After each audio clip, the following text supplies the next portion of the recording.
This is going to be the very first thing in the film. Yeah. Okay. Seth? Hmm? You gonna say hi? Don't be rude. Say hi. I don't like the look of these people. Don't be... Wow. Hi. I kind of like that. That was nice. Hi, my name is Frank. Lillian? And this is our documentary about... project. We're... I'm Lillian. I'm Seth. And we're missing Austin. And what we're going to do is we're going to show you a documentary about John Deere construction. Oh, actually, that's not what it's about. It's about noise pollution from those same John Deere construction machines. No, actually it's about exploiting the masculinity of construction workers through a feminine perspective. What's funny is that it's actually about none of those things. Gotcha. All right. Well, we hope you enjoy our film. I didn't like that. No? 1 sec. Takes a second. Good. All film is voyeuristic in that sense. Everything, because there's an inherent relationship where you are watching a screen, and so you are safe where you are, and yet you're getting these intimate views into other people's lives. Hi, this is Seth. It's me on screen wearing those headphones. And I agree with what I just said about all film being somewhat voyeuristic. Well, I've got to change this image. I really don't like the way I look. Let's find something else. Oh yeah, that squirrel footage that Frank shot. Oh, this is nice. But it's funny because when our professor, Charles, tasked us with this documentary combining intimacy and online dating, we didn't realize that those intimate views would not just be into other people's lives, but into our own lives. And that was a complicated set of dynamics. I mean, I didn't want to lead. Lillian wanted to lead, but didn't feel able to. Austin was never around. We actually had to hire someone to play Austin. For My name's Austin. Scenes. Hey. I'm part of this documentary class. And then Frank, Frank just wanted to make a good movie. And so what were we to do? What could anyone have really expected of us, other than the weird, wacky, wonderful chaos about to ensue?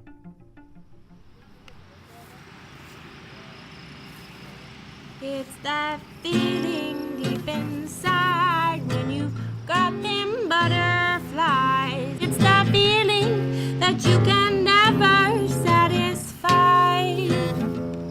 It's that feeling. Hey! But that's not what this film's about. There's random clips of us that shout out. Can you believe we're making this? The feeling up as if to utter bliss. Hey! Hit it. Actually, Frank, it's quite a bit more complicated. Process-oriented filmmaking with a self-reflexive tone. One cannot film reality without constructedness, and we as filmmakers attempt to show you this. Who's singing here?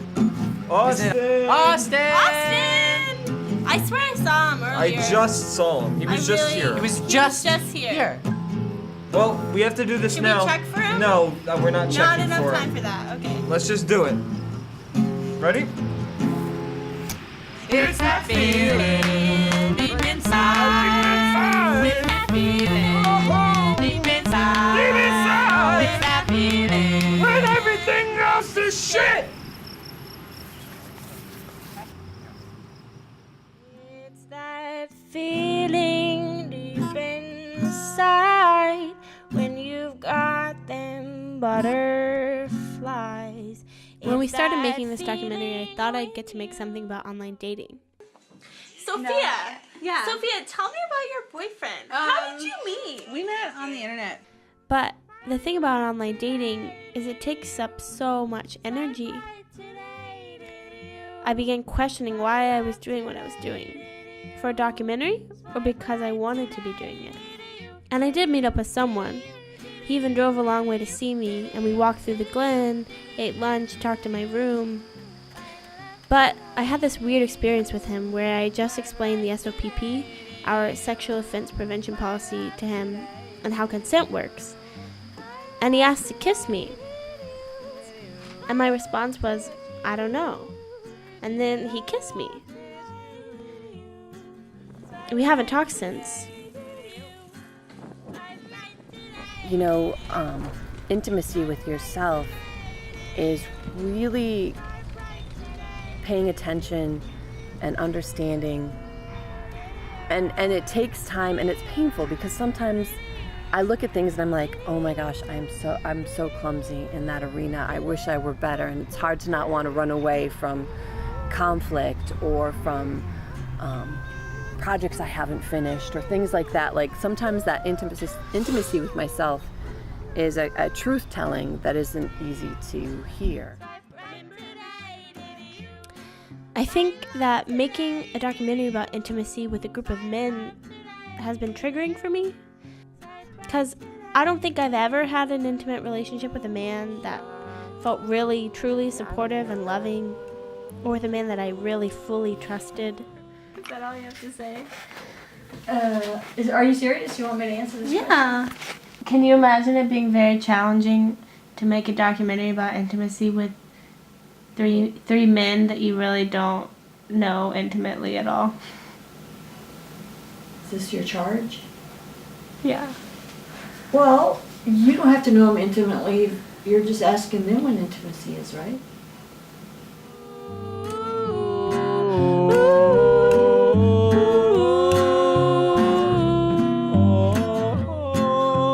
Oh, Seth? Yes, Dorian. Did you Did I find what? love story? No, not mean to slip. Not find love story. No? It's gonna be nice. It's gonna be a nice thing. But I didn't need it. Did you? That's what men think. They're like, oh, I'm gonna make myself feel better by helping you. But what if I don't need her You help? didn't laugh. I'm just Not a offering help. single. But if I don't need Would you it, not offer help if I was in that situation? How selfish you would be if you're sitting here and I'm but trying did to I climb really around. look like I needed help? Is how You look very. very precarious. I'm not saying that you needed help. So you're saying that I look like I need help? Because you were standing on top of the fucking tractor and you were. Yes.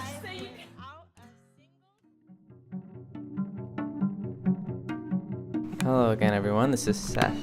I was out at the John Bryan basketball court playing with my friend Justin, filming, and then we sat down. And then all of a sudden, I hear this voice, Basically, yeah. Do you want to be in it? and I Okay, I turn, have a question. Wait. and there are these three girls. And I realize I know two of them, actually, from my time working at the Yellow Springs Kids Playhouse. And they tell me what they're doing. No, we're just trying to get her first kiss. Nope. Who's her? I don't want it with them. I don't want it. Yeah, okay. Wow. You could kiss him. Nope. His name's Justin. I don't know if he wants to kiss you. And this story was so exciting to me. Intimacy and youth and the possibility and excitement of a first kiss. And I tried to follow up. I tried to, ask them if I could follow their journey, but they really just kind of shut me down and said they weren't interested. Okay, have fun. Good luck on your search. And that seemed like that was that. Nothing more than a missed opportunity. But Charles really liked them, and my group members thought it was interesting, so they urged me to follow up. And so I called Miriam's mother a few times. Your call has been forwarded to an automated voice messaging system. And then there were all these sightings. Frank and Lillian saw them over on campus a few times, and they would text me or call me and say, Seth, I just saw the high school girls at the library or on the steps of Maine. And here I would go, it wasn't them, or they were already gone or something. But then eventually we did get a response from Haley, and Haley said she wasn't interested. But I thought, Haley wasn't the one I knew that well anyway. I really knew Miriam. So if I could still get in contact with Miriam, she would say yes, and she could just fill me in on what else happened that night. And then one day, I'm at the theater and she shows up all of a sudden with her mom. They're actually looking for the YSKP rehearsal. And I'm so excited, and I go up to her and I wanted to pull her aside from her mom because I didn't think her mom would be that thrilled with my asking her about this. But I just asked in front of her, I said, oh wait, Miriam, did anything else happen that night? Would you want to film, be in our documentary and talk about maybe what else happened? And she just coldly and bluntly cut me down and said, nothing else happened. I don't want to be part of your documentary. And I felt really hurt and really shut down. It's kind of sad to me and scary how this 16-year-old girl could so easily hurt me. If you can be hurt that easily by the potential no of a potential subject, that doesn't seem like a very good recipe for being a documentarian, and especially not for being a leader of a documentary crew.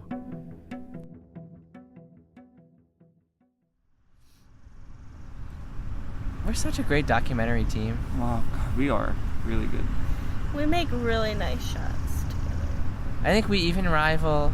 Who are those? The Maisels? The famous Maisels.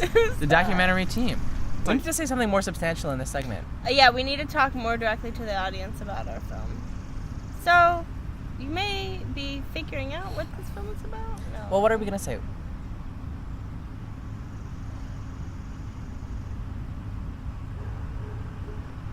Should we make this film a good idea at the end where it's all of us sitting and face directly facing the camera? Could that be a framework? Economic theorists might argue that in a perfect market, the population would act as a consumer and only a consumer. Oh, that was disgusting. But why is this intimacy? Yeah, no, you're absolutely right. What is intimate about that, Liv? Great question. I mean, Oh, look, it's the funny man. Oh, hello. This is my good friend Perrin. Is this intimate? I mean, we're pretty intimate with each other. I mean, oh, yeah, and something like this. Well, you know, we're just my two friends just goofing off, just kind of staring at each other. That's oh no. Oh God. Oh no. This is so awkward. Look how. Oh. Whew. So this is our group. We were tasked with making a documentary about intimacy, and I mean, I think I did it. You know, kind of on my own, just kind of holding the camera. I think because what's more intimate than you know, kissing someone, you know? So I figured it out, and yeah, and I think this is my team celebrating. I fixed it. I fixed everything, and everyone's just kind of you know, celebrating me. And then our Professor Charles wants to see what we've done.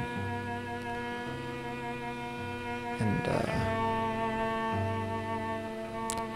he tells us to scrap the whole thing.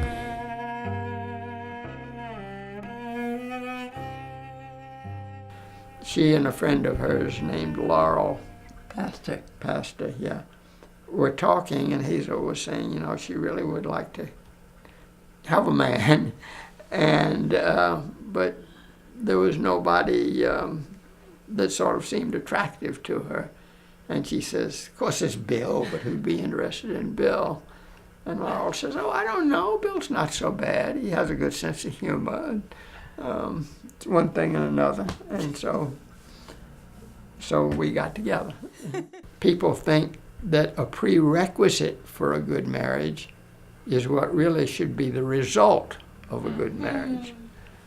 That if both people really put themselves into it, I'm not saying you could love anybody, but you know, there are a lot of people that you could have a really good loving relationship with. And I think we've had a good one. Mm-hmm.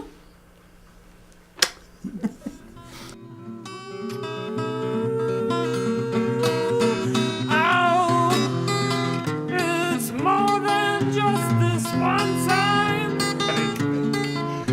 It's more than anything. It's more than just this rhyme. Can you feel it tugging on my leg? It's pulling me down. Back to the bed, I can hear it. I can see it all.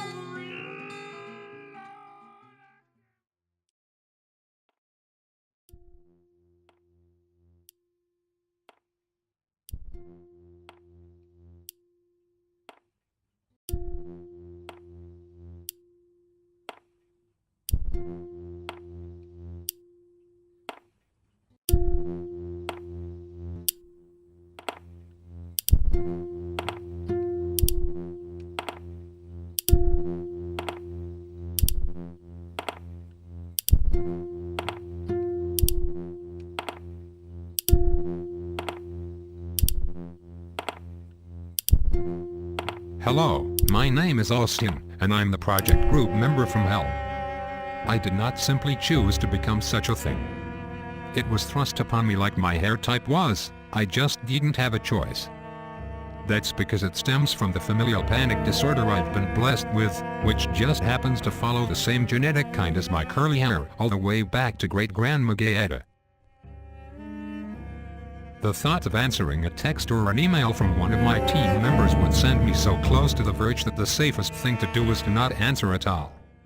The thought of actually interacting, despite our entwined responsibilities, made me question my worth as a living human being. A friend recently, in describing her strife, said, "The only way you'd understand is if you could take up your shoes and fit in mine, tear off your skin and put on mine. But you can't do that, so you won't understand." How do I tell my group what I'm going through, when telling someone what I'm going through turns me cold, numb and to sleep? I can't. The only person who I can think about when I think about these problems and intimacy is my best friend Emily. I wish she were here. She'd understand. Despite all this, I was able to bridge the gap between intimacy and online dating. Though more so in the vein of a mail-order bride, the story of Dorian and Yo-Yo is a beautiful tale of how the internet can bring people together. A little over a year ago, I saw a picture of a little dog on a website, and even though it was a really inopportune time for me to have a dog, I knew that he was the one. I didn't actually see him in person until I went to go pick him up. And the moment I laid eyes on him, I knew that we were soulmates.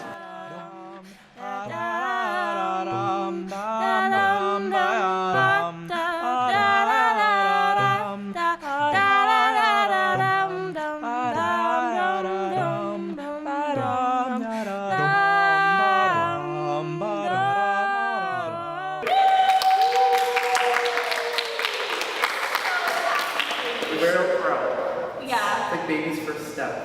Yeah. Seriously, congratulations. Yeah, congratulations. Let's just all give each other a pat. On the back. Ourselves. Show them my back. That's good stuff. Guys. I think I'll do that. Should we? Now we should all pass it on. No one's patting.